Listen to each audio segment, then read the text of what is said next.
So, okay, let's start. You see, this last lecture that we talked this fiber orientation in fibrous assembly like sliver, roving, or even non-woven this fabric once that we are producing non-woven bed.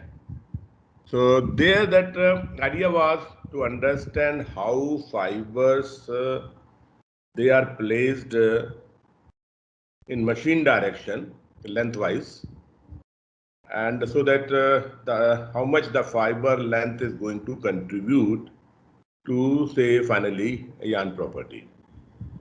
And in there that in this case that we have tried to study the longitudinal behavior of the fiber.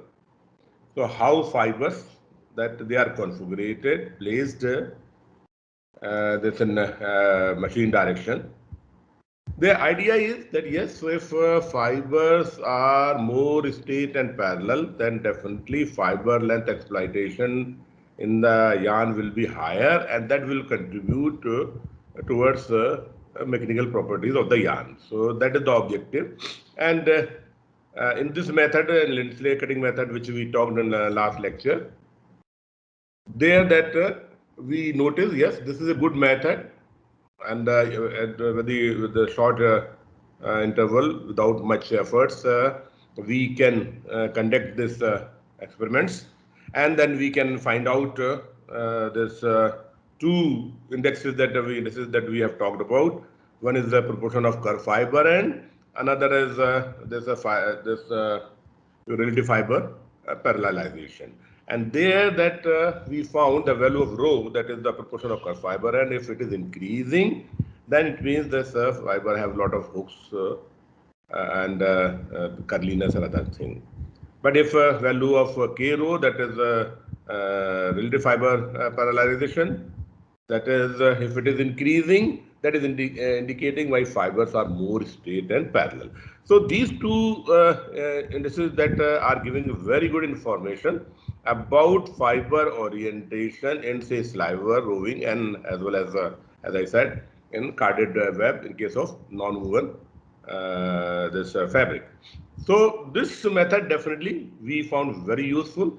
There that we talked one case study that yes, if we say want to study the fiber orientation of a fiber on rotor groove, so there that we discussed that if we feed a material to rotor for a constant interval, say 10 seconds, constant time, so and we collect the rotor ring and break it so that it becomes just like a, this fiber ribbon, and that we studied the orientation of fiber on a rotor groove, and then we compared this fiber orientation with sliver, feed sliver, and then this rotor groove, and then we found that in all the cases, whether it is a carded sliver or if we are feeding first drawn sliver or second drawn sliver, we found that this fiber orientation rotor groove is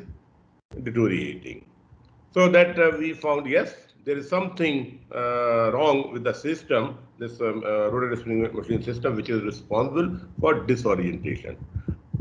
In real sense, that it should improve, because our objective is always that all stages that we try to improve this fiber straightness and parallelization. But we found that in case of rotor spinning system, this is happening, and we gave the reason. So there that again, we have seen the importance of fiber length, how that best we can get out of fiber length, and their objective is how that with your fiber that we can make straight and parallel. But in this method, that this what we said, it is an indirect method. An indirect method, there are certain limitations, definitely. Yes, I can study fiber orientation, curliness and all, but I will not be able to say, okay, how many hooks are there, how many, what is the hook extent, that these things that we are not able to just talk about. But it is only indicating, yes, hooks are more or less, that it can give the idea, but it cannot give what how many hooks are there, because I'm not able to see the fiber. But now today that we'll talk this direct method. In the direct method, there that we will be able to see the fiber, and so that we can find out, yes, fiber length, that hook extent, type of hook, because I'm able to see how this fibers they looks like. So this is one this method that where that again we can study the longitudinal behavior of fiber. Now, in this case, what this approach that we are using, so that we can see the fiber in the yarn, and as you know, the fiber has around 100 to 200 fiber in the yarn cross section, so, and we want to see the complete length of the fiber. So during this twisting and all helical configuration, fiber will have a tendency that it will remain on the surface, it may go on the core, from core again it may come back to surface. So sometimes fibers, a particular fiber is on the surface, sometimes fiber is inside the core. So how to see the complete full length of the fiber, that is a challenge. And that today that we'll talk this about this issue, how that we can solve this issue so that we can see the complete length of the fiber, so that we can say how this fibers look like in the yarn. I will just show you some idea that so that you will understand what I mean here. That you see, these are the all your configuration, and you will be able to see how that this colored fiber that they looks like, and you will be able to see their configuration. So different type of configuration that you see, it is of course ring yarn. Here that you see this colored fibers, how fibers are placed. Here this is indicating how there's different type of hooks, that you have a middle hook or this leading or trailing hooks that you are able to see. In this case, you have this another technology that is air jet yarn, how that these fibers that they are placed in the yarn, so that we will be able to see. I will explain all these things later, but only just I'm trying to this visualize you that how that this tracer fiber technique is useful, and I'm able to see the your configuration of the fiber. So then now in this case we can measure the length, we can measure the type of hooks, we can measure the hook extent, all these information that we are able to measure. So what we are doing, so here that what we do, we just dye the fiber, certain percentage. So say around, depending on of course number of fiber in yarn cross section, we put colored fiber, dyed fiber in percentage of 0.2 to 0.5% in that range. Because the idea is in the one particular length of the fiber, only one fiber should be there. Suppose that I'm putting more colored fiber, percentage of colored fiber, so that more number of fibers will be there and they will get entangled and all, then it will be again difficult to distinguish one fiber with another fiber. So the idea is that I will put this tracer fiber percentage around say 0.2, 0.3% in the yarn. Once that we dye the fiber, so that we mix this fiber at the initial stage, below room stage, and we process the material on carding, draw frame, and combing, speed frame, ring frame. So in that case, what happens? Now this colored fibers are now also part of these fibers, and once that yarn is made, so that these colored fibers are also there. Now that in order to see this fiber, what we do, we use some chemical having this refractive index equal to the refractive index of the fiber. So in that case, what happens, the moment that I will dip this yarn in that liquid, so it will optically dissolve this gray fiber, and only colored fibers will be visible. Because what is happening? The refractive index of the colored fiber is going to be now different in comparison to gray fiber. So that it will optically dissolve the gray fiber, and I will be in good position to see the colored fiber. So that is the reason that we call this is direct method, because here directly I'm able to see the fiber in the yarn, as I have shown you the figure, and later also I will explain all these things. So now it means that I'm now in position to see the fiber. I'm in position to see the configuration of the fiber. So that now we have to find out a method. We have to find out some some index. So on the basis that we can explain this certain properties of the yarn, how the fiber that they are placed in the yarn. For this, that we will talk about now theory of spin and fiber, which I'm going to talk today in more detail. So what we mean here, that you see, this is your how a fiber that it looks like. So here that you see, these are this outer boundary that is indicating a yarn, and this is all fiber. So here it is making some sort of hook, and this fiber is configured. Then the fiber is going outside this yarn body, making some sort of a hook again, and this is the fiber. Then now again that it starts integrating with yarn body, comes to this point, and then it goes back. Then some part of the fiber is again inside the yarn body, and this part is going out of the yarn body. Again, this particular part, that is the part of yarn body, and finally this end is coming out, which is we call it hair. So that fiber is not embedded with the yarn body. So here that different configuration. This is one configuration I'm indicating. As I said, that the fibers will have different configuration, so that sometimes part of the fiber will be within the yarn body, and sometimes some part of the fiber may come out due to loops and all, and it is possible that that it will not be the part of yarn body. So different configuration, different this your oriented fibers I may find ones that we'll study in the yarn. Because I always say that if in a yarn, that if you see this fiber configuration, that you will find that it is very difficult that one fiber that you will find which is exactly identical to other fiber. Sometimes even I say that is just like your human being. One person is not exactly identical. The same thing that you will find in case of spinning, one fiber is not identical to another one. So all have some different configuration. So there now that we have to see that what is my fiber extent.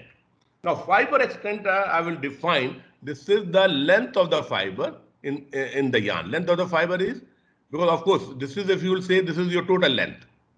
That length of the fiber extent is, this is the starting point in the yarn to end point. That is your fiber extent, that I'm calling it this L0. And if I'm assuming that L is the length of the fiber, so fiber extent is L0. Why that this in this case L0 will be always lesser than the actual length of the fiber. Why it is so? Because it is all different of a configuration it is making. Because here that you see this fiber is hooked, and here this particular fiber is coming out from yarn body. Here also it is coming out from yarn body. This part is also this coming out. So here that you see L0 will always be lesser than capital L, where capital L is the actual length of the fiber. So what is in this requirement? I want that my L0 should be as maximum as possible. If L0 is practically say equal to say L, that is my actual fiber length, it means my fiber length exploitation in the yarn is higher. So as I'm reaching this my fiber extent, which I say again, I will repeat, fiber extent is the your length of the yarn where that fiber is placed in its body. So that this is the length of the, practically I'm using the length of the yarn. So, and this is just starting point of the fiber. So this is the one that is starting point, and this is the end point. And this is the length that we are defining as this L0. So that is my fiber extent.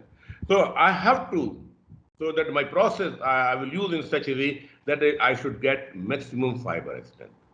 And if I'm able to achieve maximum fiber extent, means that I will be able to exploit this length of the fiber in a better way, and that will contribute more to yarn extent. So now that you see, particularly see this type of fiber, those are coming out from yarn body. They are not going to contribute to yarn extent.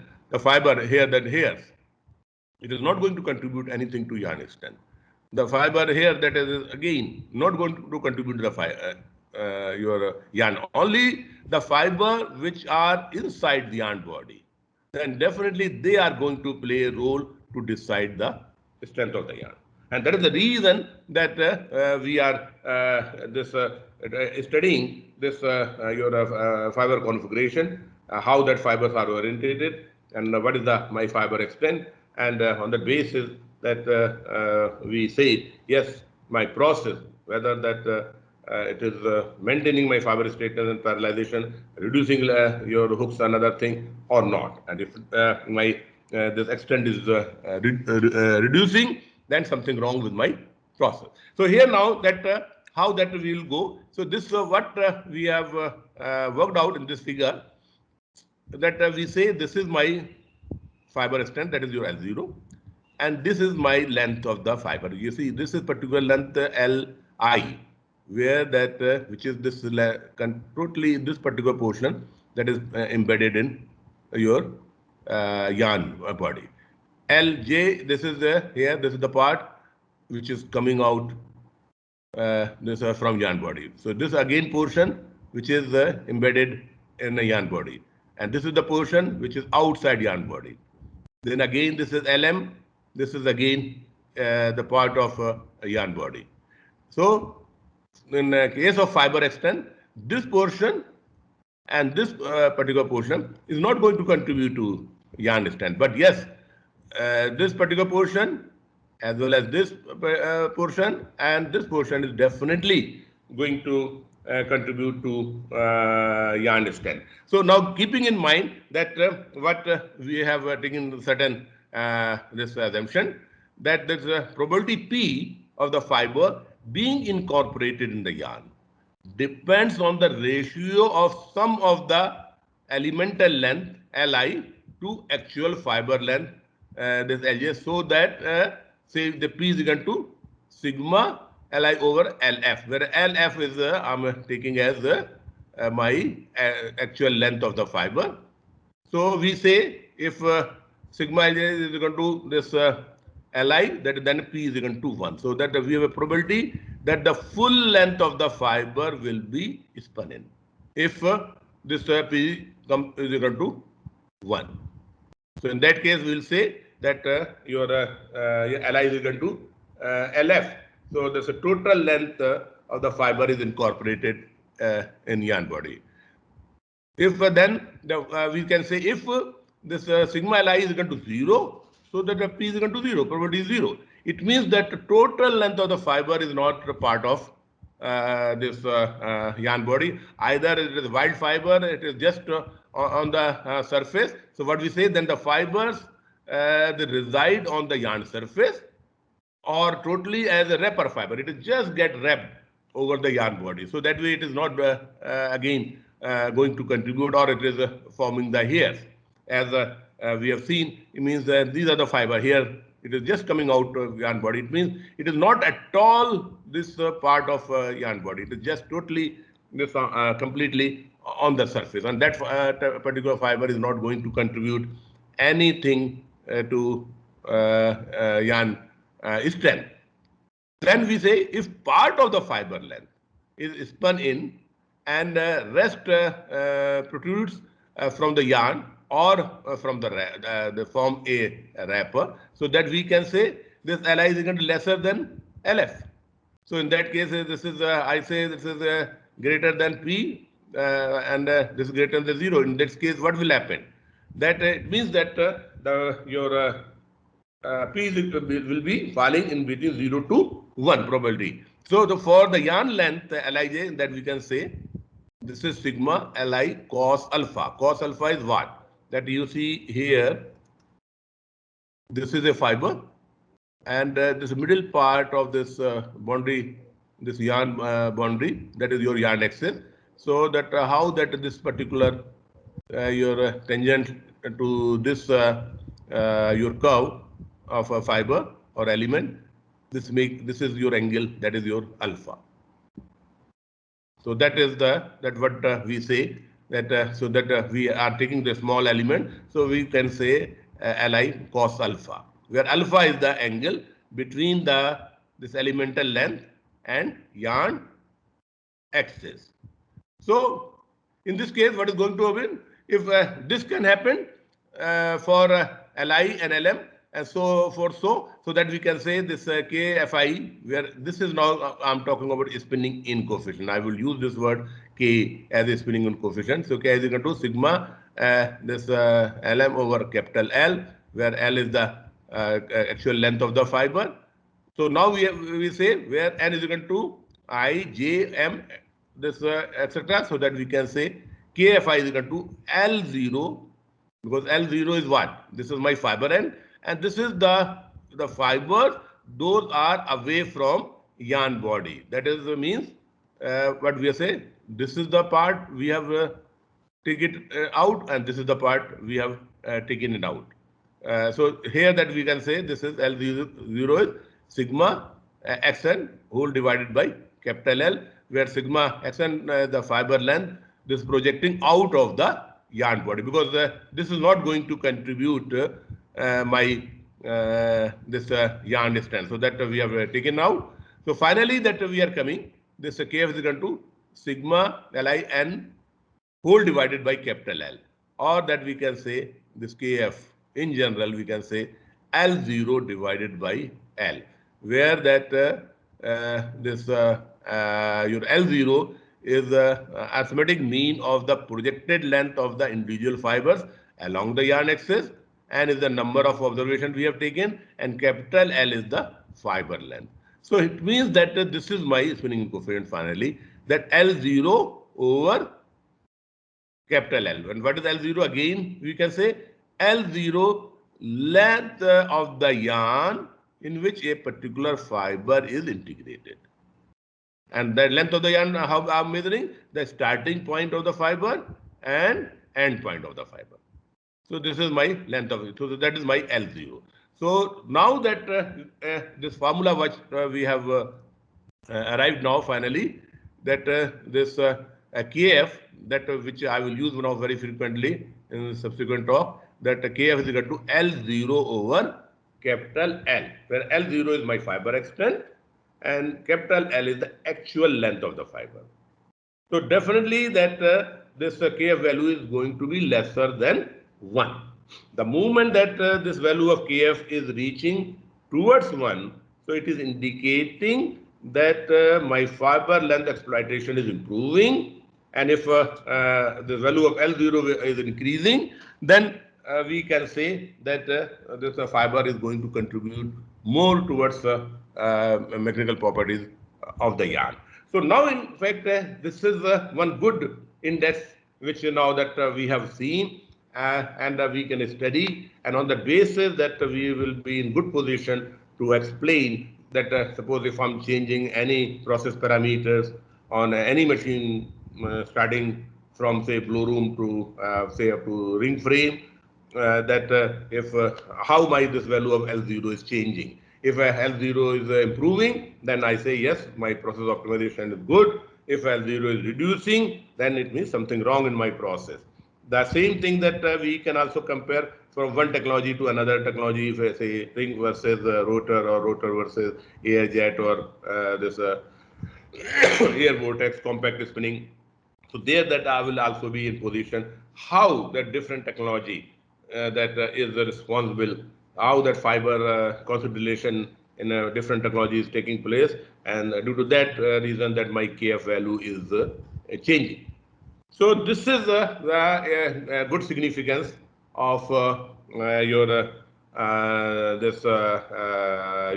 this particular index, and on that basis that I'm now in good position to explain the fiber orientation in the yarn. So this is the part that what we have discussed, that how that we can measure, how that we can study, and how that we can take the advantage of this information to explain the orientation of fiber in the yarn. So this part is clear. So now that I will mainly concentrate on this part, this KF L0 over capital L, which I will say value of KF as this spinning coefficient, and L0, which is I'm going to frequently use this fiber extent. So fiber extent divided by actual length of the fiber. So that is my value of this KF. And then once we will take a certain case study, then we will see how that value of KF is changing. So up to this point, any question anybody has?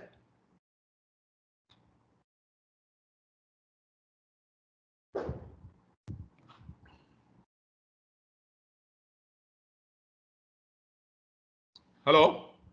Anybody has any question?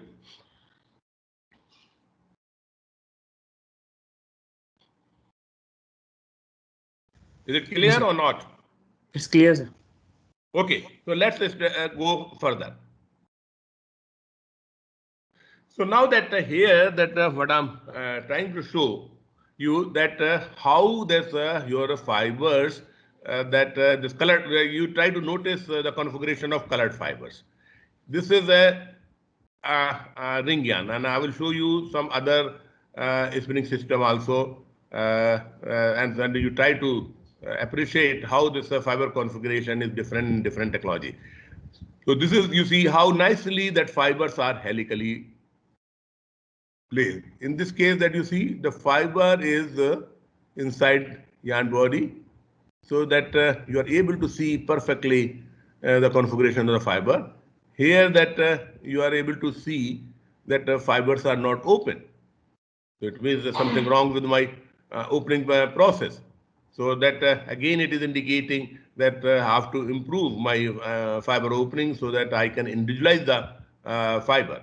Here that you will be able to see this hooks, that different type of hooks. This is your trailing hooks. In this case that you see this leading hook.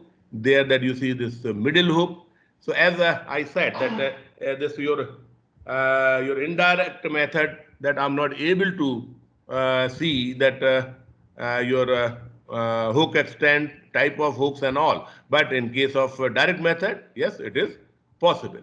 So now that another part that you see, this is the boundary of the yarn, how that boundary of the yarn is there, so that you find that in case of ring yarn, that boundary of the yarn is more cylindrical. That this part you keep in mind once I will go for another technology.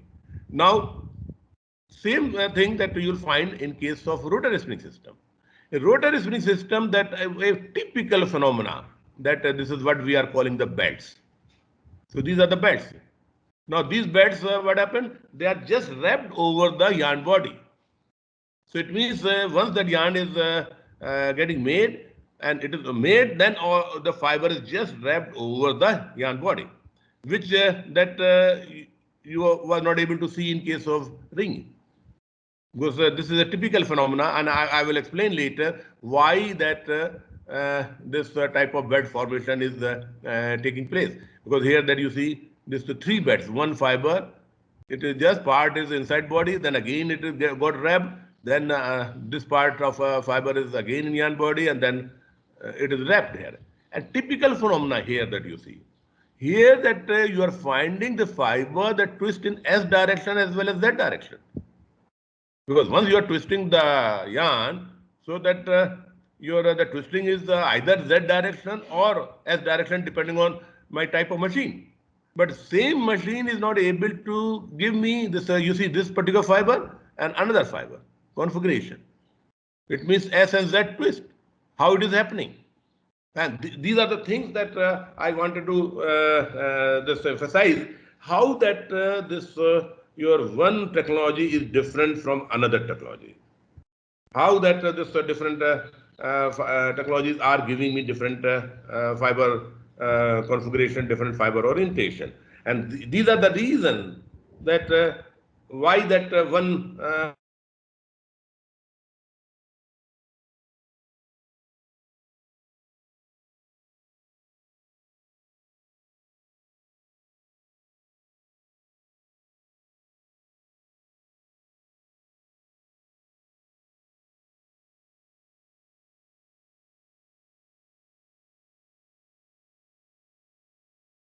your fiber configuration and a rotary spinning system, and a rotary spinning system that you again that you are able to see that this is the fiber that you will find that is just parallel to the yarn axis.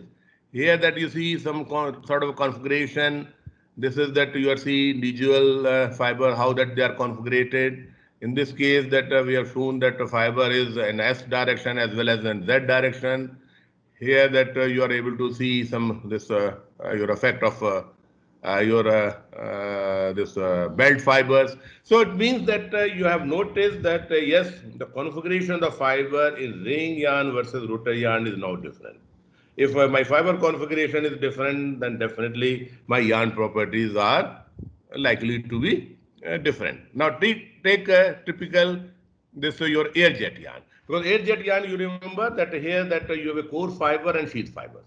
So that sheath fibers are wrapped over the core fibers. So there that you will find again this type of configuration. In this case that you will be able to see that the fibers is practically straight. Here again, to a large extent, it is more straight. But here it is again configured. There again, that you are finding some sort of belt formation. Here that you see this wrapping effect. So that I'm able to see this individual fiber. But a typical phenomena that you'll find that this particular this yarn here that it is some sort of a snake type of effect. This fiber is not cylindrical, as that we have seen in case of rotor and ring yarn. Here, that is a typical phenomena. And what is happening? Because it is all due to this your wrapping effect. Because the moment that a bundle of fibers you will wrap, then this your the fibers that this will get bulge in between, and that this you'll find this will have some this type of shape, and this is going to definitely influence my fabric appearance. But the important issue is, yes, this you will be able to appreciate. In this case, again, the fiber orientation is different in comparison to a ring and rotor yarn. Another technology that we have here, that is your OE friction spinning system, that where this your yarn is made by this friction of drum and yarn, and twisting is being imparted. Now here that you see again different configuration, but what you are noticing that fiber are more disoriented in this case. And as we say that out of these four technology, ring, rotor, air jet, this is the worst orientation.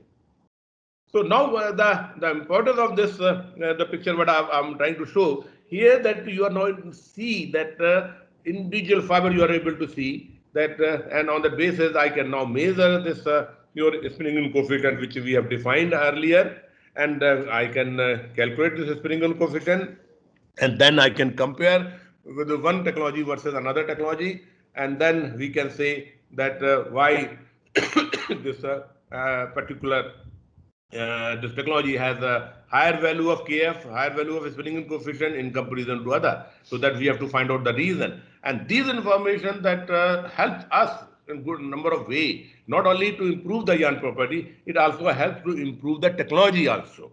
Because then the moment I know that the fiber orientation is not good, so it means there is something wrong that which is happening. So I have to take a corrective measures in my technology so that I can improve this fiber orientation. Because for all reasons, we have to maintain fiber straightness and parallelization, and we should try as maximum as we can get a higher value of KF.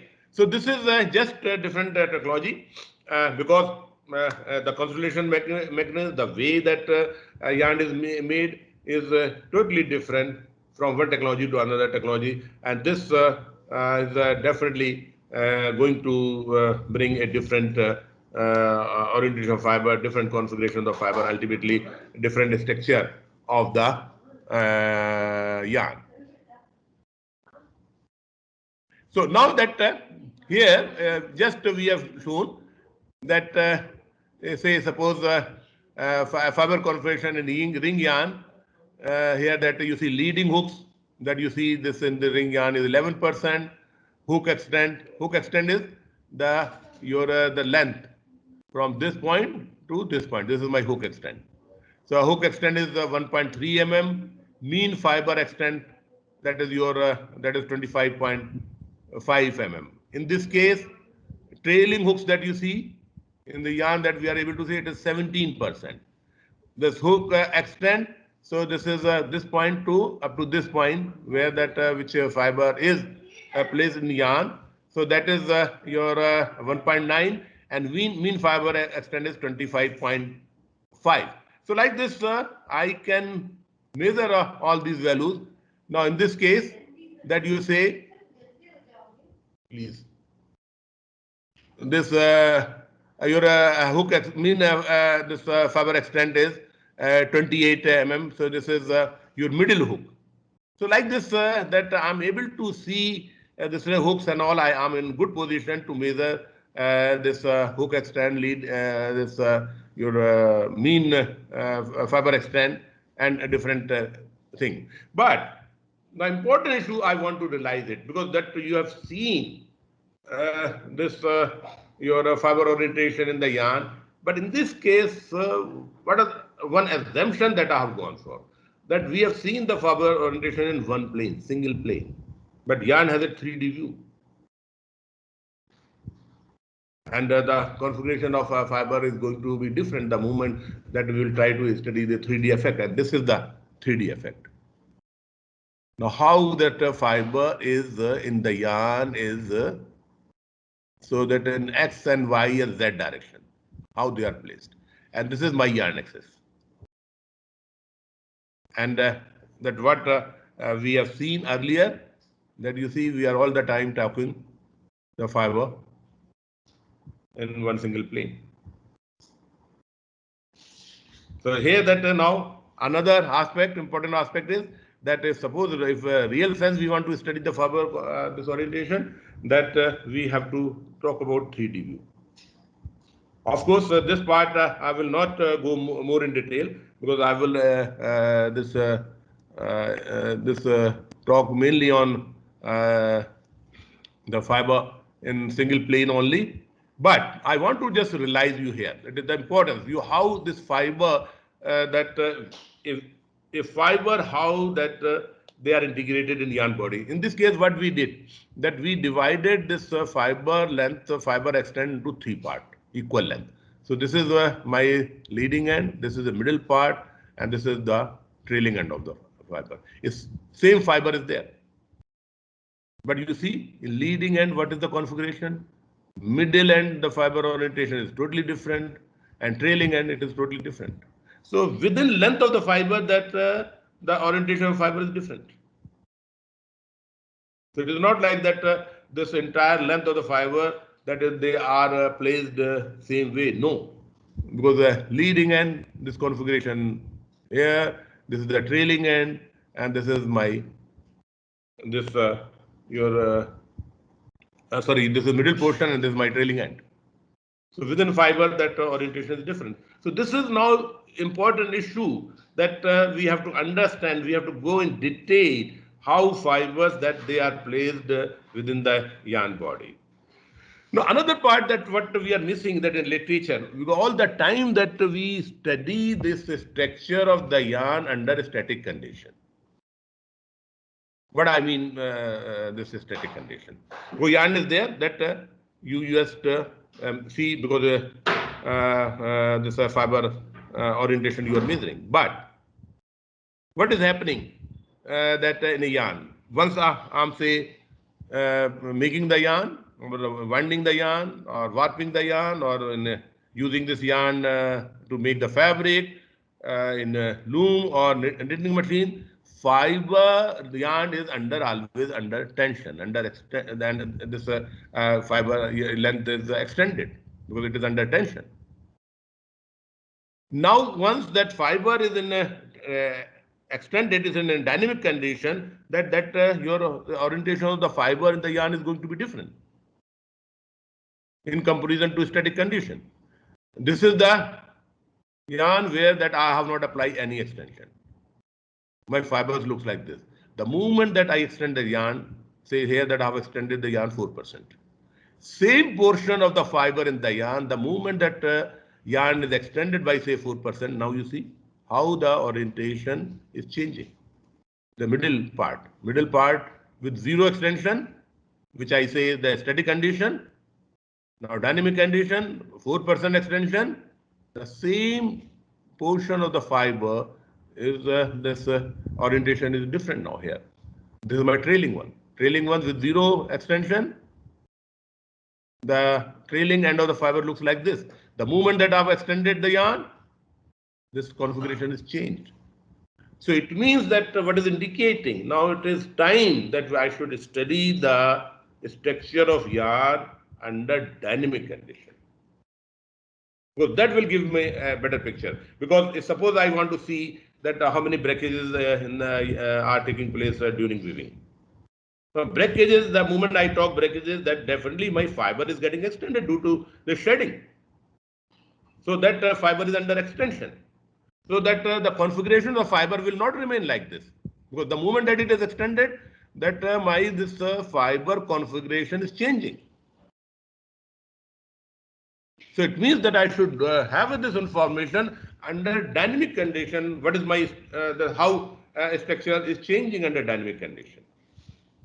But this particular part is totally missing in the literature because this is one of the work that my PhD student that he has conducted, and we were able to just talk about this your fiber extension under dynamic condition. We have measured this extension at 0%, 8%, 12% extension, and that we have tried to understand why under different extension that your orientation is changing and what is the reason of that. But of course, that in your case, I will not go much on this issue. I will just remain under this whatever this literature at this moment is talking about, because there's not much work is being done in this direction. So much information are not available, but anybody is interested can study the PhD work of Alok Kumar. It is available in our library, and so that you will find that how this your fiber structure is changing, whether it is longitudinal behavior or cross-sectional behavior. In cross-sectional behavior also we have changed that packing density of the yarn changes, and the moment that I'm applying axial force, because what is happening? The moment we apply axial force, the diameter of the yarn reduces. So, and yarn is under extended. Yarn is not, it is just ultimately fiber.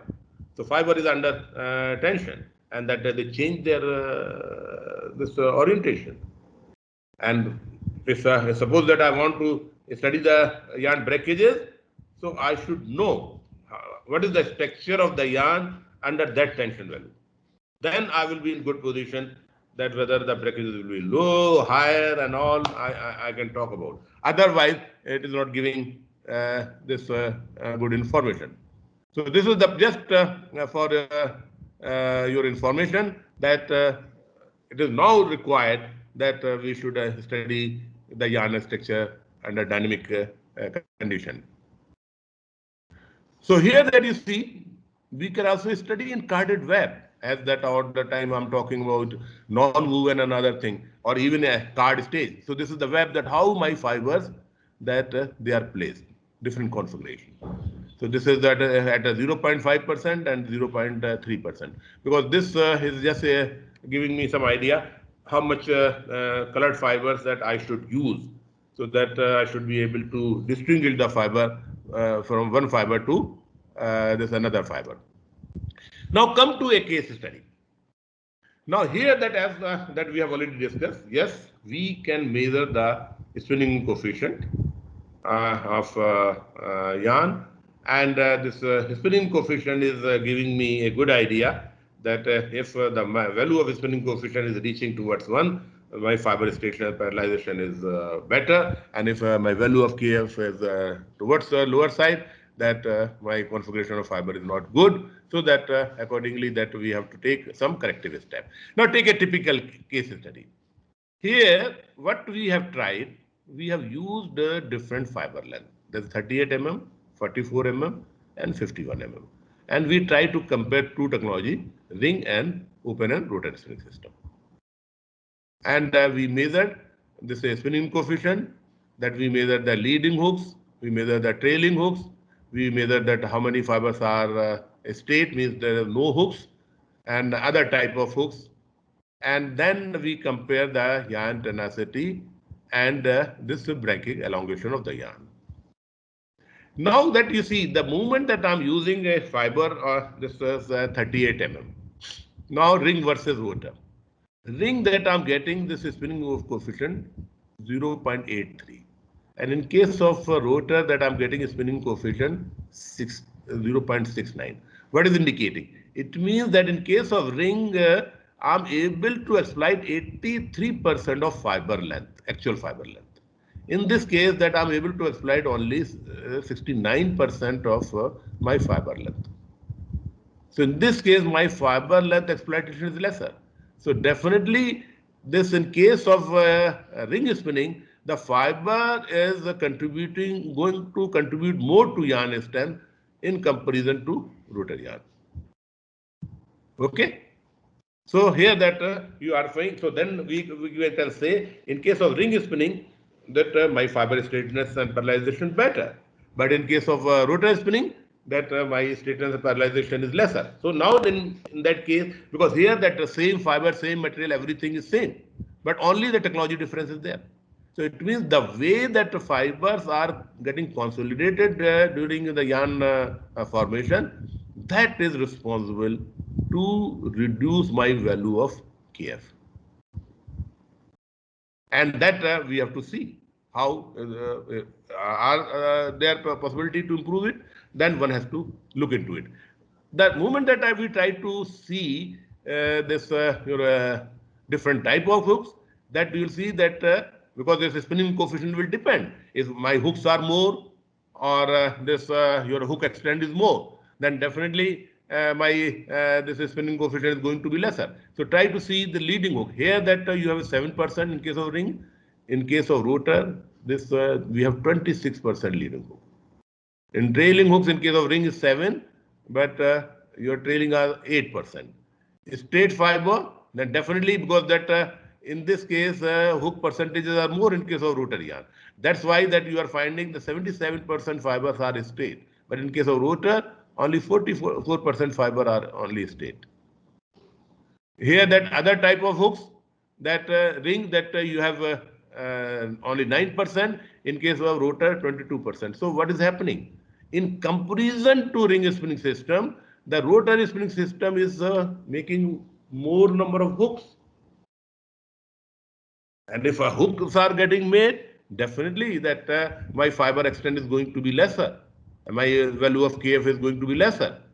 But we have to understand, which I will explain, why that this number of hooks in case of rotor spinning is higher than ring yarn. That part that I will talk this after that. But you have to keep in mind, yes, rotor technology is providing me more number of hooks in comparison to ring spinning system, and that is the reason that spinning coefficient of a ring yarn is higher than rotor yarn. The moment that we try to see yarn tenacity, yes, if it is likely that the moment my fiber extent is higher, then my strength is going to be more. So in this case, yarn tenacity of ring yarn is 11.41 gram per tex, rotor is 10.15. Now that in this case, it means what is indicating, because that due to this higher value of fiber extent, or sorry, this value of KF, that this my yarn tenacity is higher in case of ring yarn in comparison to rotor. But the moment that we try to see the value of breaking elongation percentage, in case of rotor yarn, this your elongation percentage is higher in comparison to ring yarn. Why? Because what happens the moment that I get elongate the yarn, the fibers are disorientated in case of rotor yarn. So during this axial force, first they will become straight, and then they will strain, and then they will slip. So here fiber straightness, and so that it will take more time to break, and that's why that you see due to disorientation of fiber in the yarn, my elongation is higher. And this is of course a positive sign. If my yarn elongation say was higher, it is going to help me in during weaving, because during shedding, what is happening? My yarn is getting elongated. So a yarn with a higher elongation will perform better in loom in comparison to a yarn with low elongation. So this is one way, one positive point, but from a strength point of view, it is definitely lesser. This part I will talk later, that this how that elongation and strength is going to decide my weaving performance at a later stage. But now try to see another length of the fiber, 44 mm. So that I am now using longer fiber. The moment that I use longer fiber, 44 mm, my KF value in case of ring yarn from 0.83, it has come down to 0.81. I'm using longer fiber, but my spinning coefficient is reducing. But interesting part, this reduction that is higher in case of rotor yarn. Rotor yarn that with the 38 mm fiber, it is 0.69, but 44 it is 0.62. But further, if I go for longer fiber, yes, in case of ring, that my KF value is 0.81. But in rotor, it is 0.57. So that you'll find that the reduction in spinning coefficient in case of rotor is higher in comparison to ring yarn. This is one conclusion from this table that I can get it. But another conclusion that I can draw, yes, in case of this ring yarn itself, the moment I'm using the longer fiber, I'm not gaining anything. Rather that my spinning coefficient is reducing. Of course, it is more over same, I will call it. 0.83 or 0.81, 0.81, there is not much change. So it means that fiber length is not able to give me any advantages in even a ring spinning system. But rotary spinning system, it is even worse. The same thing that we can get it, this information once that we try to look into different type of hooks. You see, this number of hooks are increasing as that I'm going for longer fiber. In comparison to say 44, I have here 26. Here that the total, if you will say, this number of hooks are increasing. It means what is happening? That and this is happening in both the cases, ring yarn as well as rotor yarn. Because the moment I'm using the longer fiber, because issue is fiber opening. So the moment I'm going for longer fiber, my fiber opening is not good. I'm not able to open my fiber properly. And that is a challenge. And that is the reason that in case of cotton spinning system, I cannot go for longer fibers. Because that I'm not able, the way that I'm opening the fibers in blow room and individualizing the fiber at card stage, that is not helping to longer fiber. And that is the reason that we should stick to shorter length of say 34, 38, 36 mm.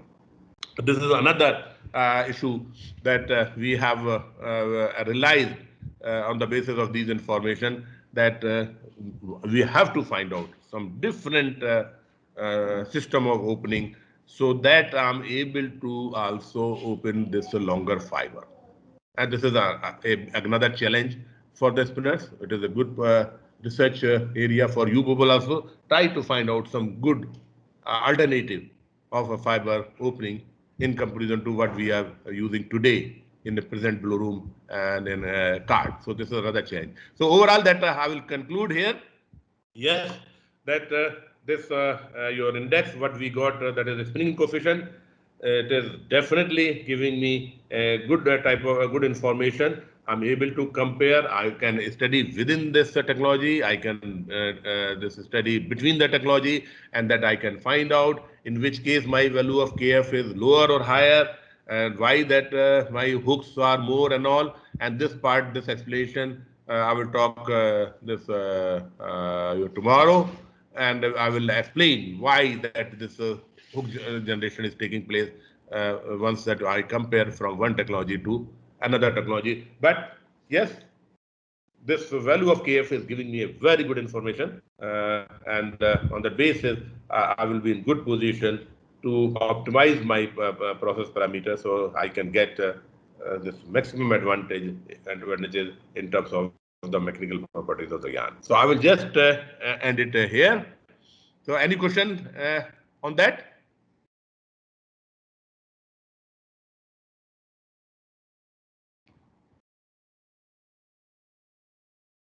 Anybody has any question?